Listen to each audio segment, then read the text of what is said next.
Happy Sunday, everybody. It's Sunday the 2nd of March here in the Waikato, and I am sitting in the back of my van because I've been shopping at the local garden centre, as you can see. Needed some supplies. We've done a bit of a reconditioning of the garden.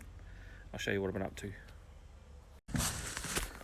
So after a pretty long walk around the hardware store, I managed to get myself some bags of compost and a new watering can because I haven't had one for so long. You'd think I'd be sponsored by Tui, but I'm not. But I just find their products pretty good, so that's what we use. Got some liquid seaweed fertiliser. We're going to start our winter garden soon, so I've got some seed raising mix, a little bit of perlite, and we've just ripped the garden out, so I'll show you what we've been up to. This is our outdoor retaining wall garden. She's about 15 metres long, and we've ripped out all the tomatoes and everything. I didn't have the heart, even though I probably should, rip out this watermelon that's doing bugger all. But anyway, it does have somewhere a couple of little fruit on it, and if they survive, well, good. But otherwise, we've torn everything out of the garden and we are starting again. Now I've already got my winter kale in, and it's been planted there for a couple of weeks, and that is doing really good.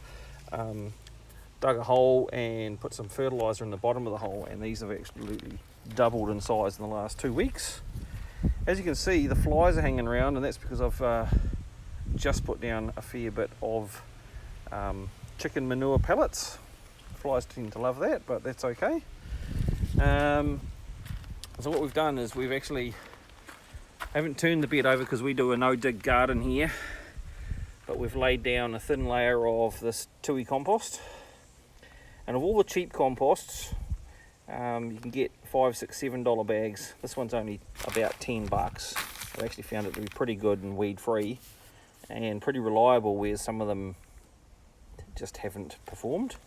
And then I put down a layer of blood and bone because the garden has been pumping all summer long. We need to put some nutrition back into it. And then we've put down a layer of this grow all, which is worm castings compost. And then we've put on the chicken and sheep pellets and another layer of this grow all, so it's all in layers. So now we've built the garden up probably about another 5 inches, which is nice and thick and it's nice and light. And I just didn't have the heart to remove this one zinnia, which is stunning, but just out on its lonesome because it's pretty, I suppose. And so down the end of the garden here, we've just got, I think there's about 15 spinach plants, which we're probably going to harvest soon.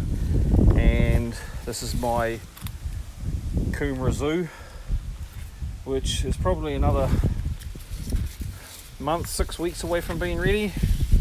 I did harvest some kumara from my other patch the other day, and they were definitely nice, but on the small side. So I'm hoping if we leave this planted at the same time, but leave this for another 4 to 6 weeks, we should be in the money on the kumara.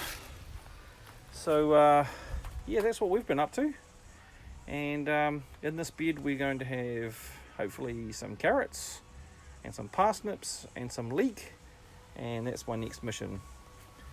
Then we've got these little bins here, and we are putting in I guess you call them field beans or broad beans. So that's the very next thing we're going to plant. So winter crop, going to give it the best chance of germinating by starting early, and we'll see how we go.